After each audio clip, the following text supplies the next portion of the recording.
Today we have with us Julio Reyes, who is the director of the Undocumented First Generation College and Low Income Student Center, also known as the U-Fly Center. I'm going to turn this over to Julio, and then he can introduce his team members as well as our wonderful parent and student panelists who are here to answer your questions tonight. Julio, take it away.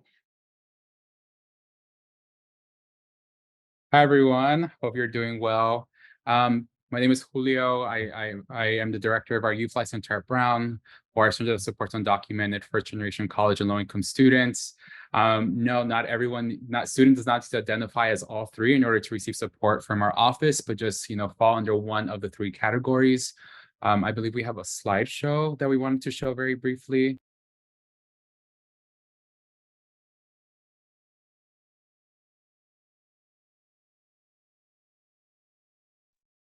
Yeah, can you go to the next slide, please? So very quickly, I just wanted to introduce the other staff that work in the center. There's me as a director. We also have Jay Salcedo. Jay, if you can just say hi or wave. Hi, everyone. And Jay does a lot of really great work to support first-year students through one of our scholars-based programs. I also wanted to introduce Valeria Chavez Ayala, who's our assistant director and who will be facilitating the parent and family panel portion of this presentation. So Valeria, if you can wave, say hello. Hi, everyone. It's good to see everyone on here.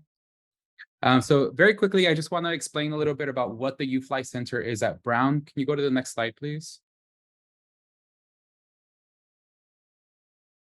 So you'll be able to find this information on our website, but the U-Fly Center is one of 6 community and identity-based centers in campus life at Brown. We're one of the youngest ones. We were founded in the fall of 2016. And I like to think of our space as being a communal learning and advocacy space. So for many first-generation college students, it is quite difficult to find or figure out who might be a first-gen student and how to connect. But we're the space that does that, right? A lot of times we develop a lot of events and programs for students to come into our center, and it's really great for them to form and build connections with each other and to say, oh my God, there's another student there who might be experiencing some of the similar challenges or great opportunities that I am too as a first-gen student. We're also a space of learning.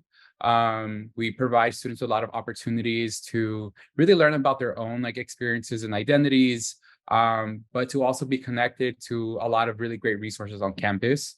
And lastly, I like to think of us as a space that does a lot of advocacy for our students. So if at any point any of your students at home, any of your students that you're talking to are in need of additional support, or they don't know who to go to, the U-Fly Center is the best place for them to go, among other places as well, but typically we're the first place that they go to in order to learn about another resource on campus or better understand how to find support given whatever challenge they might be experiencing in that time. In essence, we're a great place for students to come to. They'll have fun, they'll be connected, they'll be supported, most importantly, and we'll connect them to the right places. And I just want to show you all a quick example of some of the events that we do for students. Can you go to the last slide? Yeah, next slide. So some of our programs include, we have the U-Fly peer counselors, which are peer mentors that we work with very closely.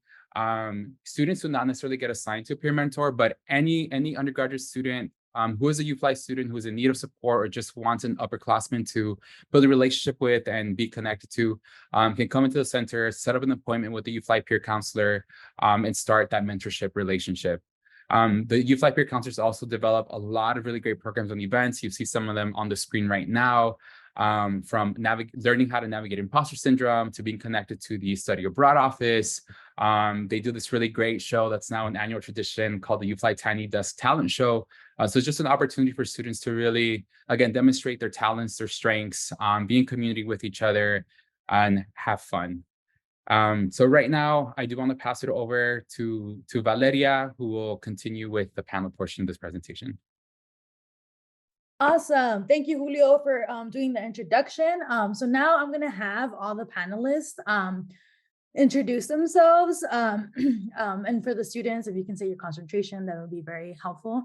So I'm going to go ahead and start with Jenna. And then Jenna, you can pass it to your mom, and then Michael and his mom. Thank you. My name is Jenna Furlemu, and I am a rising sophomore studying applied math, computer science, and Africana studies.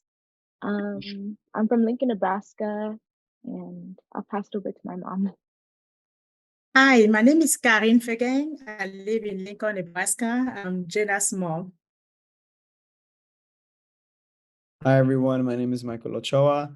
I'm a rising senior at Brown, studying international public affairs, and I'm from Providence, Rhode Island. So I'm actually a local student.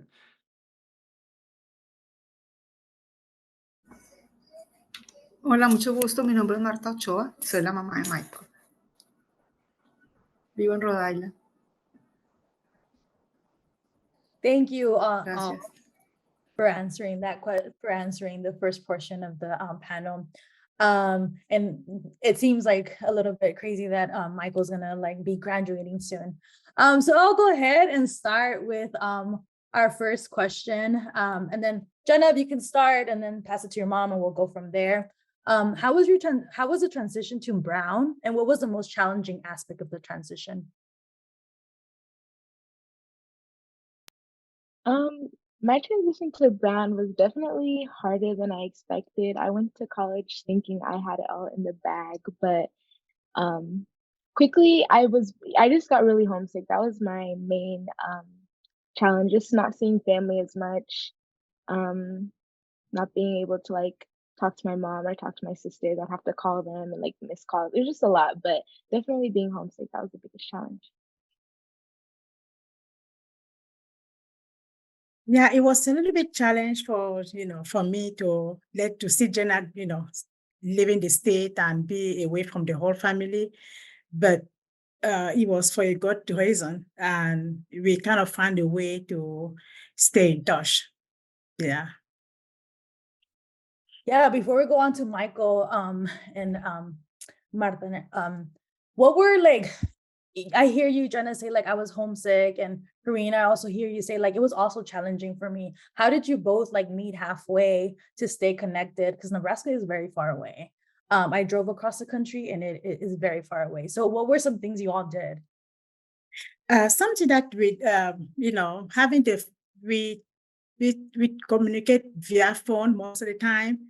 So I don't remember spending more than one day without talking to Jenna.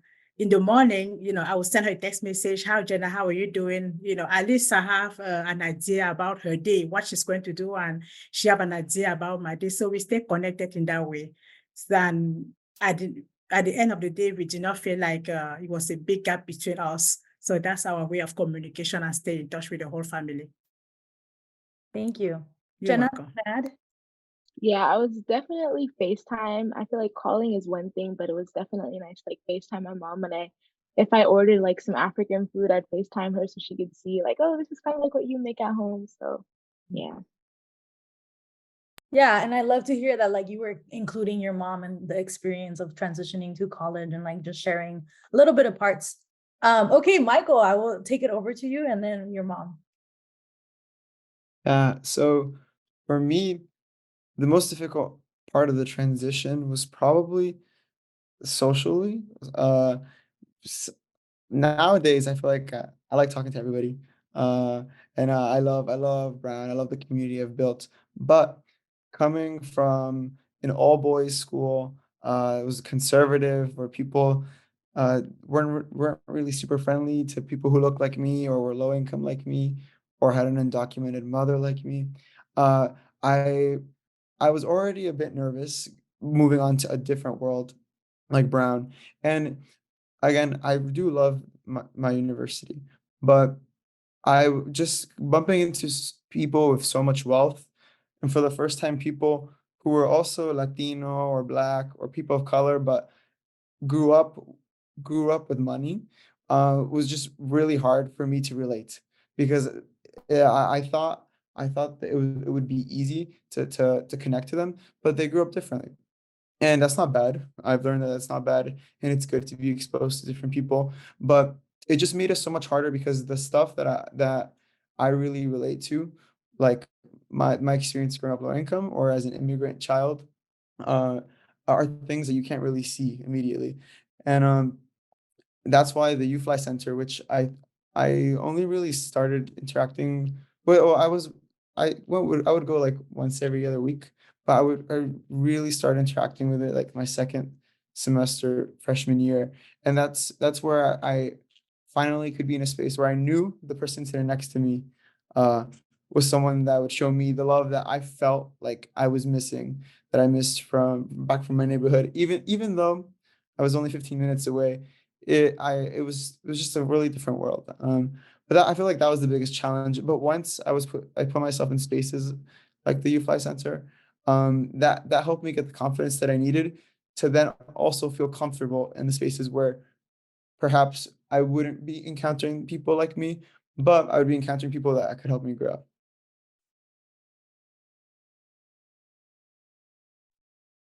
Thank you, Michael. I love that like you use the resources on campus, and even though, right, like there's the proximity of 15 minutes versus Nebraska, like there is still that challenge, right, of like feeling like who cares for you in these spaces when like mom is not there.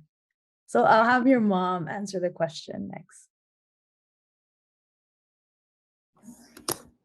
En mi caso, aunque vivimos cerca, porque no era en el caso de Yana que estaba retirado, afortunadamente él nos llama y podemos tener contacto, pero no siempre nos podemos ver. Pero sí me asustaba, como decía Michael, ese ambiente lo veíamos como inalcanzable, primero que todo. Y de pronto tal vez prejuicios, porque es cierto, la economía, pero yo creo que él fue el que me enseñó. Nos hemos ido acoplando. Mi transición fue como aceptar que él tiene que irse de la casa, tocaba aprender a creer y que iba a encontrar gente, que encontró gente buena, porque en verdad no es que se fue el hijo del todo, sino que hay otra familia que encontró. Entonces, yo creo que fue algo bueno, aunque de pronto no doloroso, pero como un desafío de que cómo le irá a ir, cómo le irán a tratar. Fue algo bueno. Gracias. Thank you. In the moments where you felt like Michael was probably not gonna feel safe, like how did you reassure yourself that like he was gonna be okay, Martha?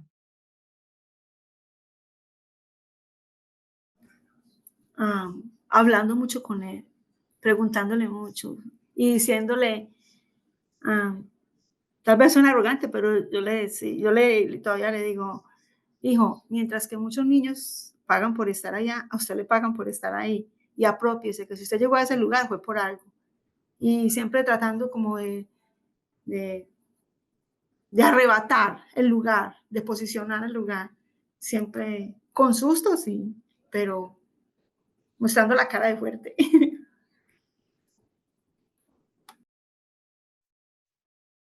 I love that in the themes, like one key thing that I keep hearing is like communication, whether it's phone, FaceTime, or like asking questions, right? I think when I was first to go to college, right? Sometimes my parents didn't really understand. My mom didn't understand like what I was doing. And it's good that the questions are being asked, right? So then you feel like you're part of the experience as well.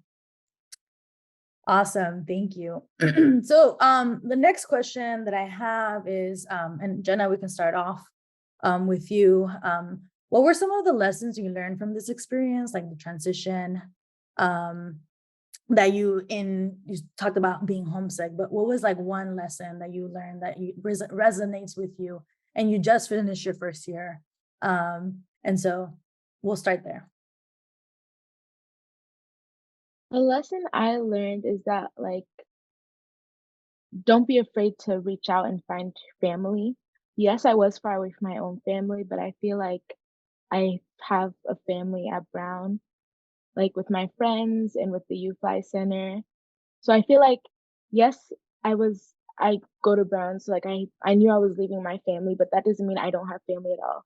You could always, I feel like a lesson I took away is that don't be afraid to like go to those spaces like UFly Center. Because at the beginning of the year, I didn't really know anyone at the UFly except like the Kessler people. But don't be afraid to go to spaces and meet people and make new friends, because you never know where those relationships will take you over the course of a few months or even a few weeks sometimes. So that's definitely something I took away, just stepping into new spaces and letting those spaces like holding those spaces dear to you and enjoying the experiences that come along.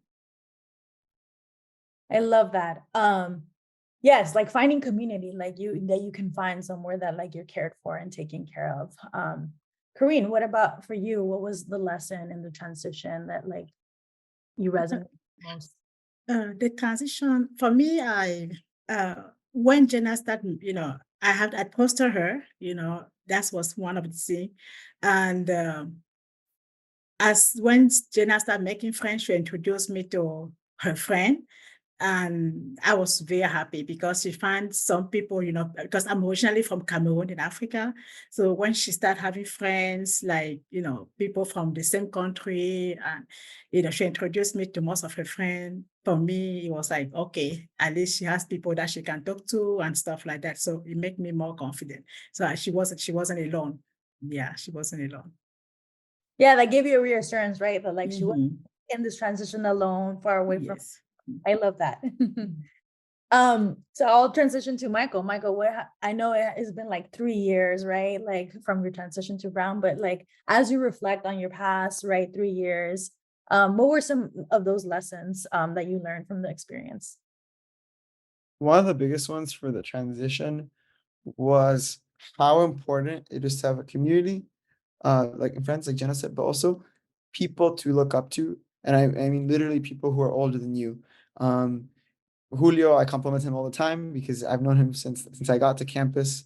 I did a program with him, and he has always been there. And if there's not much that goes on in my life that he doesn't know about, um, and that has been a special relationship. But also, the older students, I feel like something that really helps is seeing people who went through the same thing you did, but now it looks like their life is put together. It looks like they're handling everything. But if you ask them, they're just as nervous, or they feel like they don't know what's going on, and that just goes to show that even if I feel like stuff might not be going well or the way I want to, from the outside or from an objective perspective, things are looking up.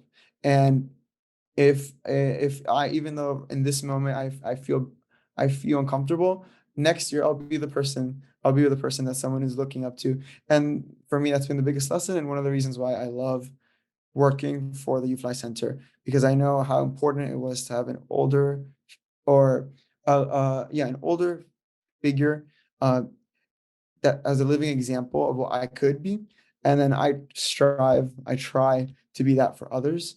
And then it's very cool because now that I'm going to be a senior, I see people who were 1 year under than me. Now they're the role models for the last year's freshmen. And it's just so cool to see that growth. So that's the biggest lesson, that you have to have a community, but people that you can look up to and that you can identify with. And that what was so difficult for my transition was I didn't realize how easy the Youth Life Center would make those connections occur, because like I said, I didn't go to it as much as I should have. But once I did, things changed for me. But that's what I would say is the biggest lesson. And before I finish, I just wanted to say, even though I grew up 15 minutes away, for everyone watching, my family, I did not know Brown University existed until I was a junior in high school. And that just shows you that it's literally a different world. Like when my family first would drive by, we thought it was illegal to walk into the campus because it's for rich people. It's for fancy people. But it turns out that now I go there and I give tours to people, and I say, oh, this is where I live. This is where I take classes. And so it really is a different world, but one that you can make yours. Thank you, Michael. I think if their students or parents encourage your students to come and visit the UFly Center, Julio, myself, Jay offer mentorship to the students. But also I feel like Michael, when I think about him, he is a person that is always willing to give to the community in so many ways through talking. And so he models this mentorship throughout, and many of our students do. Marta, what about you? What was the biggest lesson in the transition? Hablando de modelos, la lección es que además de lo académico que ofrece Brown, me siento muy feliz y muy agradecida porque pienso que Michael, como dije al principio, encontró familia y encontró modelos. Y vuelvo y digo, repito, no solamente en lo profesional, sino calidad de ser humano. Y eso me gusta mucho porque eso le ayuda a afianzar, a, como decía Michael, a darle más seguridad, más confianza y explicarle que es normal sentir todos esos sentimientos, emociones de que, ¿será que sí puedo? ¿Será que? Pero se puede. Eso es una de las cosas que me siento muy agradecida porque hay modelos muy buenos, como Julio y como personas, las pocas que he tenido contacto. Eso es lo mejor. Gracias. Yes, Julio has been around for like 7 years at the Youth Fly Center, and hopefully he's going to be around for like 15 more years. Thank you, Marta. I really appreciate it. So now I'm going to transition it to open questions because I know you all have questions. And so Kelly will facilitate that. But thank you, panelists. I really appreciate it. I feel like so warm and such a beautiful feeling to, this is the first time we're doing it, to bring like students and parents together and to hear their experience. Thank you. All right, thanks, Valeria. That was, yeah, we'll continue to accept questions, but I have a few that came in with our registration, so we'll start with those. My first question, I think I'll start with Julio. This was one about academics and academic challenges for first year students. So, or for first gen students, can you talk about, are there more challenges for first gen students, and what are the outcomes typically for them when it comes to graduation time? Awesome. Such a good question. Very big, very broad. And I might lean on some of the students for a response on this, but I think from what I hear from them and as an advisor and mentor is that kind of the structure and environment of Brown University can be very different from what many of them are accustomed to. As like Michael was saying, it's a different world in many ways. I think some of the students were also alluding to maybe some like social class differences. And I think some of those like social dynamics can be very hard for students, which also then influences a lot of their academics and the types of courses they might be taking. But what I do see in the students though is that as tough as some of those like initial social transitions can be, as tough as it can be to think, am I actually prepared to take this like upper level course in I don't know, math or in organic chemistry, for example, that our students really do have the capacity, the ability, and the skills to do it and be successful. But I think what it takes for folks in our office to do is to like help them build that confidence, right? Help them kind of learn and understand that for themselves, like they actually are very much capable of doing it. But it's also about connecting them to the appropriate resources for them to be successful. So one of the advantages of our center is that we are well positioned and we're actually next to the writing center. We share the similar space. So any students who are in need of writing support can easily go to the writing center, schedule an appointment, and we're really close friends with them. We have a good relationship with academic tutoring. So that's something I actually do recommend is if your student or your first-gen student coming to campus and you are taking like intro level chem course or math, definitely do sign up for academic tutoring. Even if you feel like you might not need the resource, it's always good to have that layer of support. So yeah, overall, first-gen students come to campus. Maybe the initial transition is a little bit tough, a little bit difficult, but I think connecting students to the right resources, having them connected to the right mentors and people who are going to uplift them and help them build that confidence and help-seeking behaviors kind of definitely leads to a lot of very successful students. So the graduation rate for first-gen students is near kind of where it is for all other students. And I would say that's about above 90%. I don't have the exact numbers right now. So it's very good. I can also share that a lot of our students also excel and take on internship and research opportunities in the summer. So, trust in our ability to support your students, to take care of them, but also connect them to the right academic resources on campus. Thank you. And I guess, Michael, Jenna, I don't know if if you have anything to add about what's been a good resource for you for support with your academics, or if you have any advice for these families and parents who are joining, who might get a phone call or an email from their student who are struggling and looking for some suggestions on where to turn. I see Jenna, I see you shaking your head. Do you have any advice for these families? Yeah, I would second Julio, definitely like the tutoring center, and the writing center. Also office hours, I feel like that's just like even if you don't have any questions, just going there also forces you to like do work because you're in front of a professor and you're in front of other people that are working on it. And I also was at the point where I was calling back home because I was very concerned with my grades and stuff. And I feel like in that case, it was nice to know that, like, again, have that layer of it's going back to the first question, just communicating with your family, knowing that it's also hard on you. And of course, like, at least, like, you're going to be in a new space, you're going to have to be taking hard classes, you're going to be with people. Everyone at Brown is smart. You're going to be with really smart people. And it's going to be really hard, but just know that there are a bunch of resources to support you, both at on campus, off campus, and your family will be there to support you as well. Great, thank you. Michael, do you have anything to add on your side? Yeah, let's see. I would say one of one of the things that's been most impactful for my academic and also professional journey were also office hours. My classes are not really math or science related. Um, so I haven't not really done tutoring. But I know a lot of students that do it, and it's very nice because it's someone else taking the effort to structure things for you. So that I would highly recommend that, but I haven't interacted with it. But when it comes to office hours, it's really kind of amazing that these people that have doctorates that are leading in their field open up their doors to speak to you, a 19, 20, 21-year-old student, and just hear what you have to say. And you can ask whatever you want. Obviously, some professors are nicer than others, but in general, Brown, I feel like, is good at hiring faculty that want to help and invest time in their students. And so I'm happy that in my academic trajectory, I found that if I really want to, most professors lend me their ear, they listen to me, they answer my questions.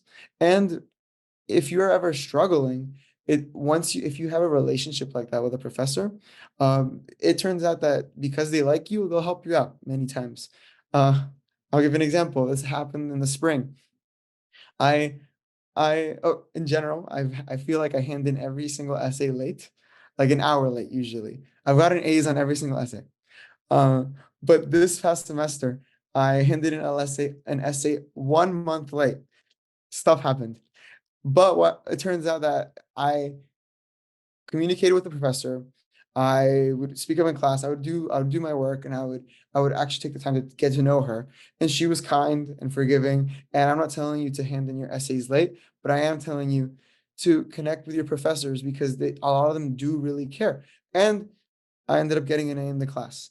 So office hours for me has been helpful in that sense, but also when the time comes to apply to things, being able to have professors that see you as friends, see you as people that they like and they want to see grow, has also been very helpful to me. So I would really suggest going to office hours, which I understand can be nerve-wracking, but really they want to speak to you.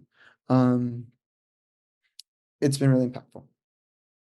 That's great. Yeah, I think that's a theme with a lot of these webinars are the people who come on, point out how many resources and people on the Brown campus really want to help and support your students. So if you can encourage your student to talk to us, the folks on this webinar and all the resources on campus and professors, we're all here to help. But we need to know if people are struggling. My next question, I'm going to stick with the students again.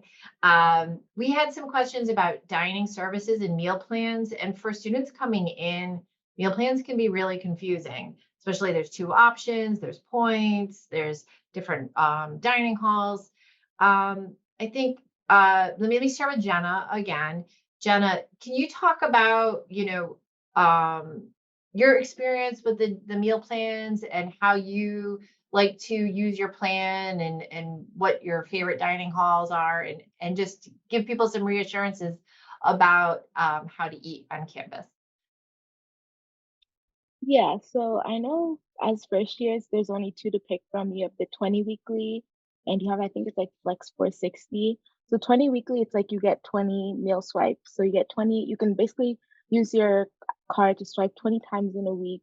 I think you can't swipe more than twice in an hour, and you can only do more than like 4 a day. And Flex 460 is, I think you get 230 each semester, so 230 points. I feel like I had I had 20 weekly and that worked for me because I didn't really have to plan ahead. I feel like a lot of people with 230, you kind of have to plan and budget, but I didn't really want to do that. Um, my my my experience was nice. I feel like it's not Brown's food isn't the best. Like I feel like home cooked food is always the best option, but my favorite dining halls, I would definitely say Joe's, but Joe's does get tiring. Beat Up is not I can't really pick. I would definitely say Joe's, that's a late night, but for any time of the day, I would definitely say the Ratty just because of the variety that they have. Um, and yeah, yeah. But Joe's is definitely the best. Everyone is definitely there, especially weekends, late nights. That's where you will see all of your friends. So that's definitely the place for me. Yeah. And if people don't know, Joe's is short for Josiah's. That's in the Bartan Gregorian Quad. Some people call it New Dorm, but it's in the bottom of one of the new dorms. It's pretty central to campus. I don't know, Michael, do you want to talk a little bit about how you dine on campus? Well, I can't believe Jenna memorized the details of the meal plans. That's very cool. Um, I have the same one Jenna had, the 20 a week. Um, and I've always liked it because you don't really have to plan ahead. 20 meals a week is often enough. It's like more than enough. I usually eat 2 big meals a day. Um, so I often have leftover. The food is not the best, but it's still food. And it tastes decent. You know, it's not terrible. It's not like my mom's or my dad's food, but it's okay. Um, but I will say, after going to Washington D.C., which is where I'm right now, last summer, last fall, and right now, and where I have to cook for myself, it made me appreciate the Brown dining halls a lot more, and I'm super excited to go back to it for this year, because right now I'm eating worse. All right, so we know mom's cooking is the best. But Brown is pretty good when we don't have to cook it ourselves, right? Okay. Good. So I want to talk a little bit. I want to remind everybody to go back in time to when you first, were about when you were packing and getting ready to come to Brown. And I know, Jenna, you had a long way to go. And Michael, you were just down the street, but it probably felt like a long way too. And I want to I'm going to start with the parents and then go to the students. But if you have a piece of advice for these parents who are at home and are trying to prepare both mentally, emotionally, and, with the logistics of packing for their students, what would be your top piece of advice as they have these last weeks during the summer to get ready? Let me start with you, Karine. Thank you. My best piece of advice would be, first of all, communicate with communicate with your children, because only they know what they really need, at school. And what really helped me with Jenna, she was watching some video on YouTube from other students, because they posted some video on Instagram, how they decorate their home and stuff like that. And most of the stuff that Jenna needed, we bought it and we ship it directly to the school. So at least that was one of the things that really helped us. We don't have to carry a lot. We don't have to carry a lot of stuff. So when we both arrived at school, we went and pick up all the stuff that we ordered. So that was that really, really help. So plan ahead, buy, and buy necessary stuff because the home, they are not too big because Jenna was sharing your home. But, we bought what she really, really needed. And, plan ahead of what she will need during the school year. At the time, especially because I was working too and I didn't have enough time for me to spend in Rhode Island. So we planned everything the way that, as soon as we got there, we set up everything. Everything was already there. So check on on Instagram. I don't know, for some people who has Instagram, YouTube, or check the list that the school will provide and try to buy everything or to ship over there. Because sometimes one thing that we face, sometimes when you go to the store and everything is, they already sold out.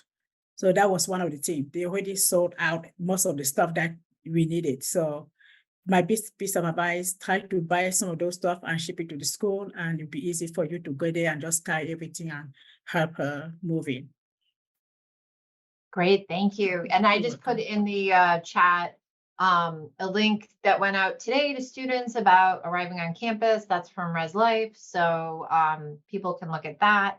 But yeah, that's great advice. And I know that a lot of there's opportunities for students to go shopping at Target and Walmart once they get here too. So that's also an option. All right, thank you, Corrine. Marta, can you give your best advice for parents who are getting ready to say goodbye to their children? Todos tenemos miedo, los padres tenemos miedo, los hijos tenemos miedo porque es algo nuevo. Soltar como padres y saber que ya no vamos a estar viendo los hijos todo el tiempo, en el caso de Michael. Cuando estábamos empacando, yo recuerdo que hasta le compramos cafetera, le compramos que sean prácticos, porque uno cree que es que va a amoblar un apartamento y cuando están allá, ya ellos descubren qué es lo que necesitan. No compren muchas cosas, no gaste lo necesario, seamos prácticos. Y ellos mismos saben, pues como madres queremos que no les falte nada. Comida para la nevera, una serie de cosas. O sea, los días fui y tenía la nevera llena de la comida. No, eso no, somos extremas en querer darles de más. Cosas que seamos prácticos, es lo que digo. Ellos saben qué es lo que necesitan.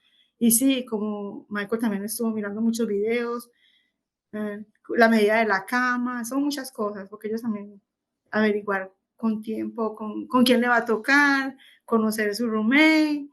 Son muchas cosas y como consejo, creer en nuestros hijos, confiar en ellos, creer en que ellos, si ellos llegaron hasta allá es porque van a seguir, van a poder continuar.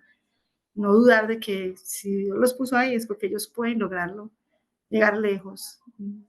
Y felicito a los padres que están estrenando, porque es una emoción grande, es un orgullo. Me siento privilegiada, me siento muy, muy feliz, muy honrada de que mi hijo está en Brown, y eso es una emoción inexplicable. Comunicación, como decía mamá Yana, y bueno, y a los hijos, pórtense bien y llamen a los padres. Llamen a los padres, que sí hay tiempo para llamar a los padres, seguro que sí hay tiempo. Nos conformamos con un mensaje, con un texto, de verdad que es muy importante. Y sí. That is great advice, Marta. Thank you. That's such good advice.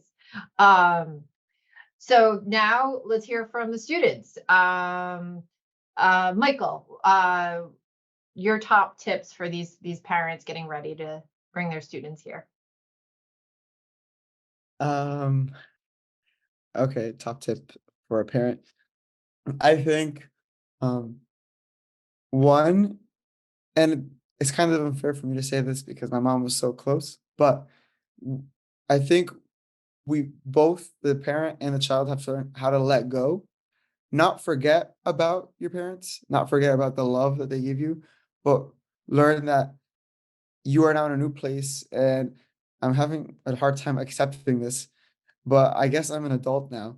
Right now I'm working and I talk about my coworkers, the actual employees, as adults. but then they ask me how old I am, and I get reminded that I'm also an adult. And that the thing is, like, we have to like start grappling with that.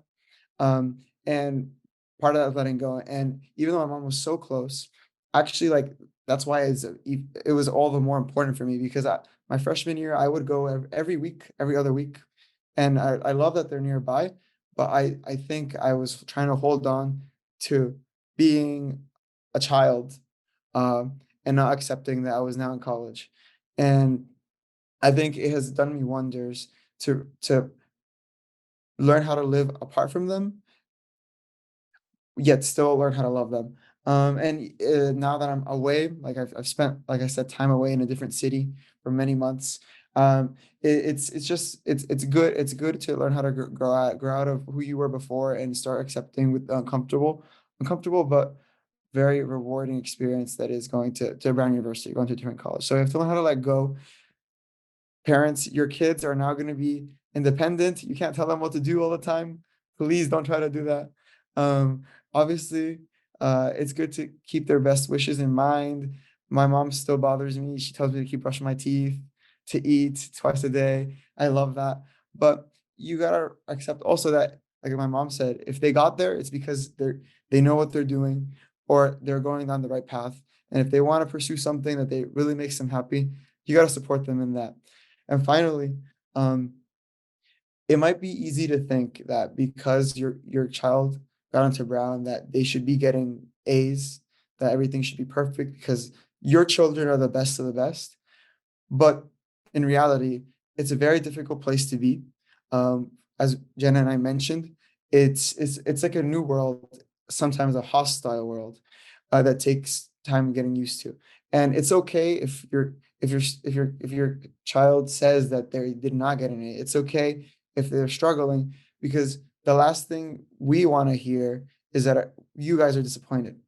And that's not a good way to keep building our relationship together. Obviously, you want to encourage us to be the best we can be, and keep doing that. But you got to remember that it really is a really tough place to be. And even though we're lucky to be students and that we're not working out there, that's the whole reason we're at Brown. Being a student is really, really, really difficult. Being a good student. So just keep that in mind. It's okay if they don't get straight A's anymore. They already made it. Let them figure it out. So please be comfortable with that, because maybe your children were perfect in high school, but it's just, again, a completely different world. So please learn how to let go, learn how to love differently, and then learn how to accept that they're not going to be perfect, but they are doing what they need to be doing. Those are my lessons. Oh, that was beautifully said. Thank you, Michael. And Gemma? I feel like I would be echoing a lot. Definitely, um, as a parent, I would definitely say support. It's really, well, I feel like, yeah, it would be the worst thing to hear, like our parents are disappointed in us, especially when we're going far away to do great things. So definitely, like, if you hear your child is struggling, definitely just support them the best way you can. Um, and also, yeah, give space. I feel like my mom was really nice about that. Like, she wasn't breathing on me all the time. Like, she definitely gave me space to be a student. So I would definitely suggest that, like, you know, like if you haven't heard from your child all day, that's okay.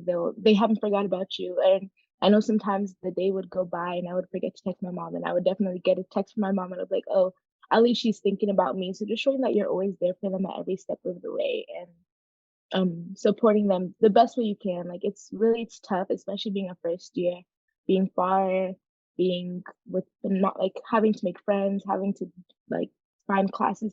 You're dealing with a lot of things. So it would be nice to have a great support system back home that's rooting for you at all times. That's great. Thank you. Okay, so now I'm going to ask my colleagues if they can weigh in. We've got about a little less than 10 minutes. So well, Jay, we haven't heard from you. Jay, do you have any SIP tips that you want to share with everyone?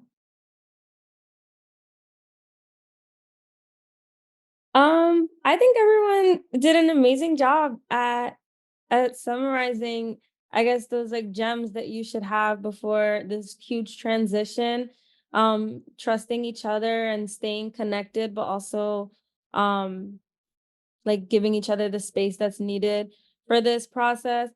I just want everyone to like know that we at the UFly Center really care for students and really are invested in their growth and their safety and their comfort. And so we treat them, you know, as like family, and we try to cultivate like a home away from home for them. So like Michael's mom was mentioning earlier,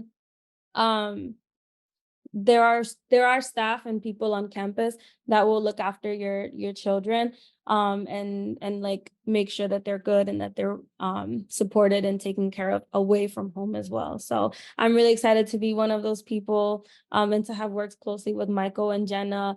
I've seen the struggles. I've seen the ways that Jenna has reached out to her family for support, and the ways that she was met with like true like plans of action and support and reassurance. And I've seen how that impacts her positively, to know that she has her family on her side.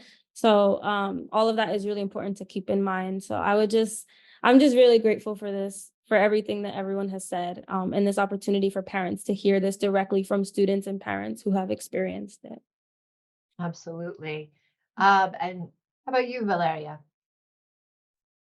Oh my God. I didn't know I was gonna answer a question. I think enjoy the process. I think everybody's nervous, but enjoy it. I think there is so much good in the transition and so many lessons that like you all will learn and take so much away, but also share that if you meet a parent during orientation, like help one another and support each other, and ask your children like questions, like be curious about their experience. And children, please like share everything with your parents, because not a lot of them get the opportunity to go to Brown. And so to share a little bit, I think brings some great joy. Oh, that's wonderful. I love that. And then Julio, let's finish with you with your tip. I also echo and retweet. I think a lot of or everything that other folks were saying.